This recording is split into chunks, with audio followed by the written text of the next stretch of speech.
Hi, Zach. Thank you for joining me today to record a little bit of job searching advice for our um, DC cohort 2020 graduates.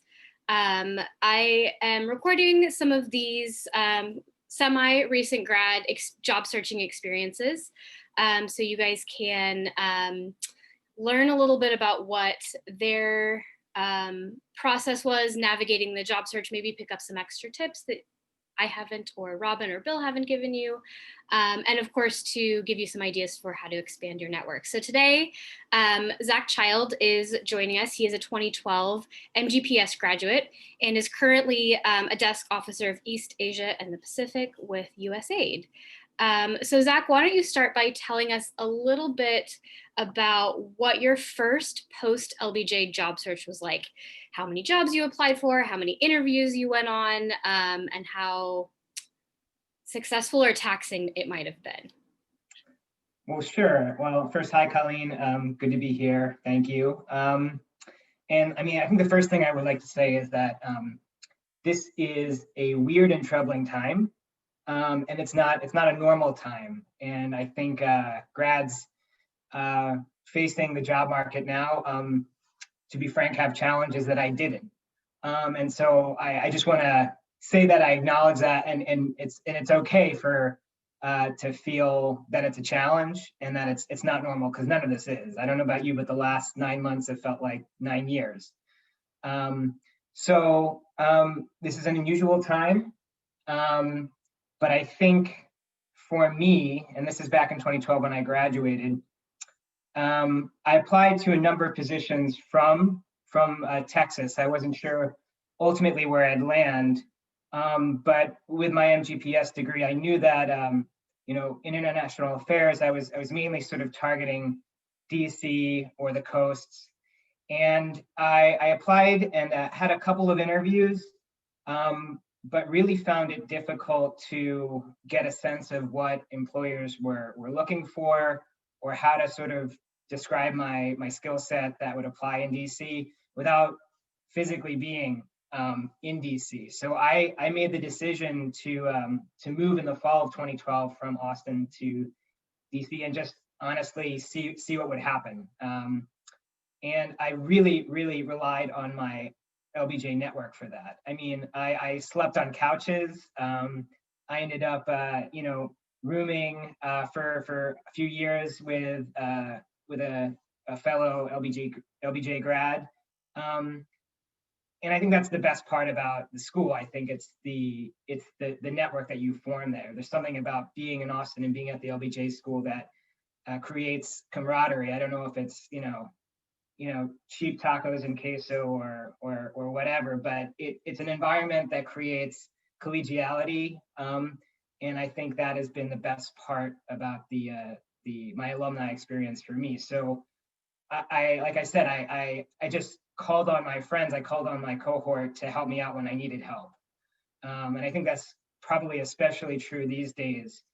To reach out and to try to connect with people that you went to school with that are sort of dealing with the same challenges you are, and seeing what kind of support they can give you. In my case, it was a couch and like canned beans, When I got to DC, I think I look back over my files, and I think I applied to about 36 jobs before I got my first crack. And it was a job at an education think tank and nonprofit that actually an LBJ alum, a fellow LBJ alum from the MPAF program connected me to. And so that was my first paying job in DC. And I think, that sort of led me on a path. I started somewhere and then sort of built experience from there.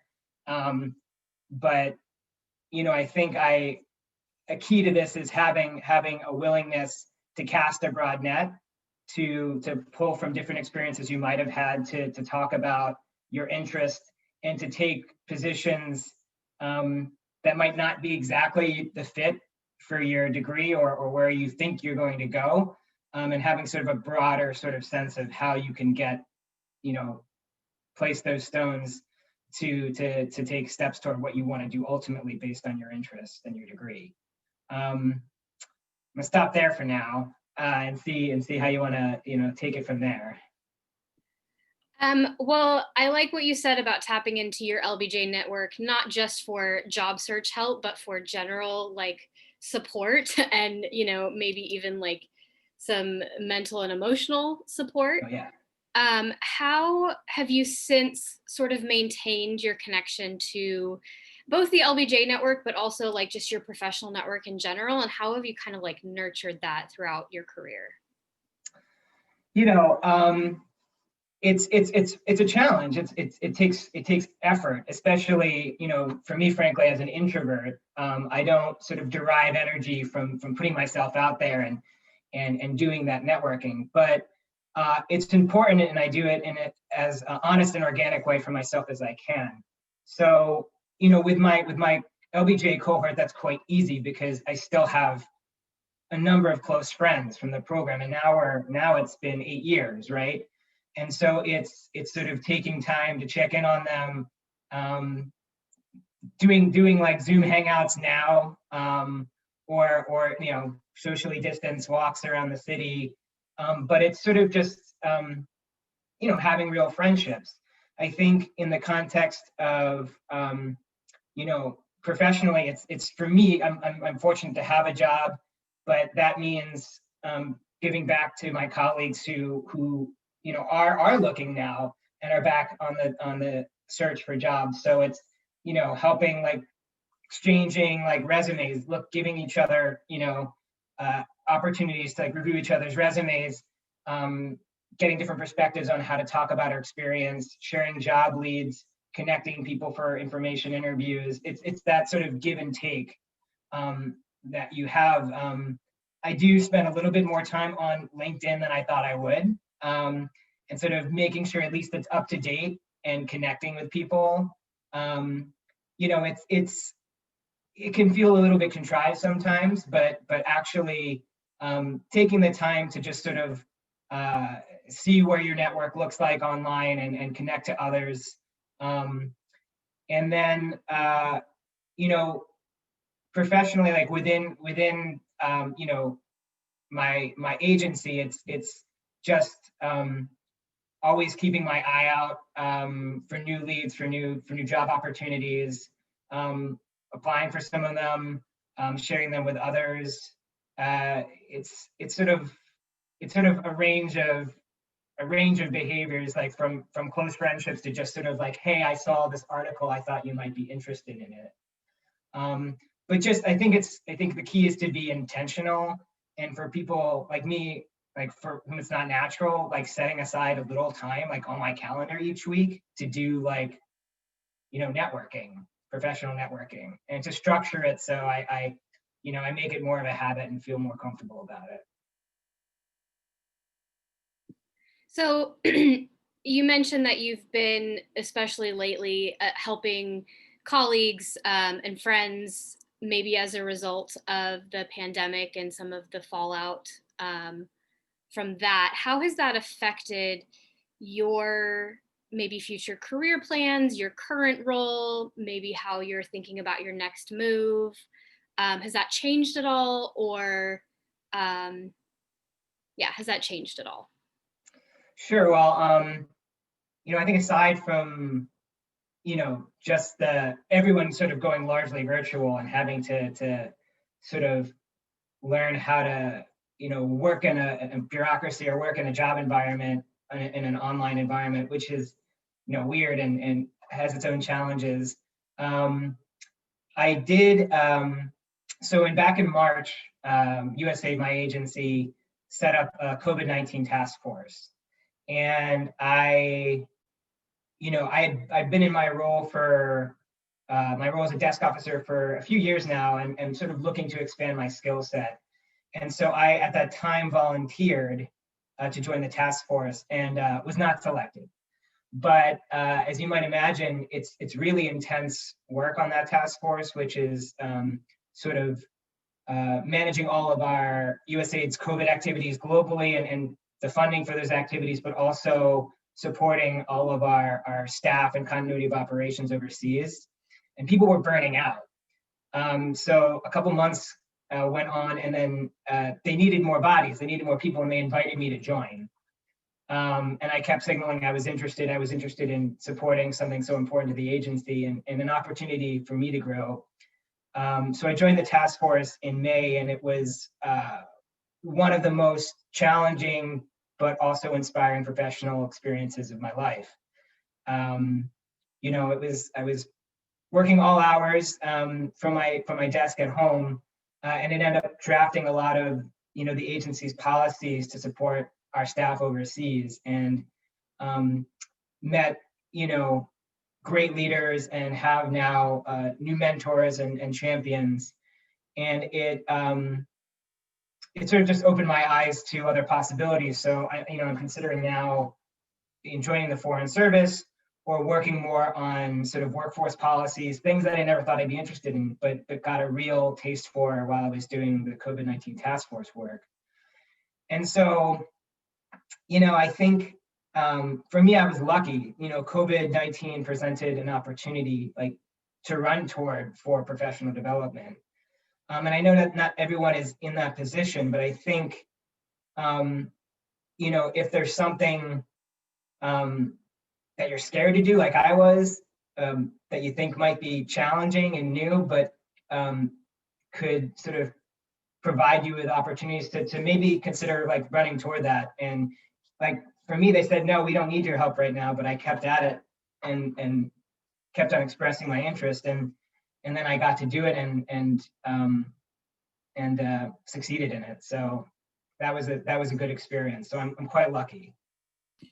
So it sounds like persistence was a skill that you've developed and honed, and has been marketable and beneficial in your career development. Are there other sort of maybe not immediately obvious skills that you've gained or found to be really beneficial, maybe soft skills, or just not like the obvious or like the technical? Sure. I mean, yeah, perseverance, you could call it stubbornness. Either way, yeah, I think, I'm a generalist. I am not an economist. I'm not a global health professional. I've developed expertise in sort of how the U.S. government does foreign assistance. But I think most of the most important skills I have are soft skills. One hard skill I would mention is writing. And I think I got some great practice at that at LBJ. But writing under pressure, with as much balance between brevity and precision as possible, and clarity. And so that entails strong organizational skills. So, being able to pull very quickly from my own library of information on any given topics related to my work. So sort of being methodical about organizing information, because when it's needed quickly often. So this, when I need to respond to questions from the Hill, or from the National Security Council in my work, or from the interagency, from the State Department, other agencies, just being able to draft things quickly and succinctly, I think helps me quite a bit. And then, in bureaucracies, it's sort of all about influence and relationships. So I'm in the middle, right? I don't have any direct reports right now, but I have many bosses that can tell me what they need and what they want. So it's there's a lot of managing up, and there's a lot of just sort of softly and deftly understanding, being perceptive about equities, about sensitivities, managing conflict between other senior people, just having an intuition for that. And diplomacy, diplomatic language, how to convey complex topics in a clear way that sort of tries to build consensus and move things forward. So again, you know, relationship management, writing, organizational skills, these are all obvious things, but it may be not obvious that this is most of the work that people do in large organizations is sort of uh, building momentum behind ideas or policy positions and using all of those relationships to do that.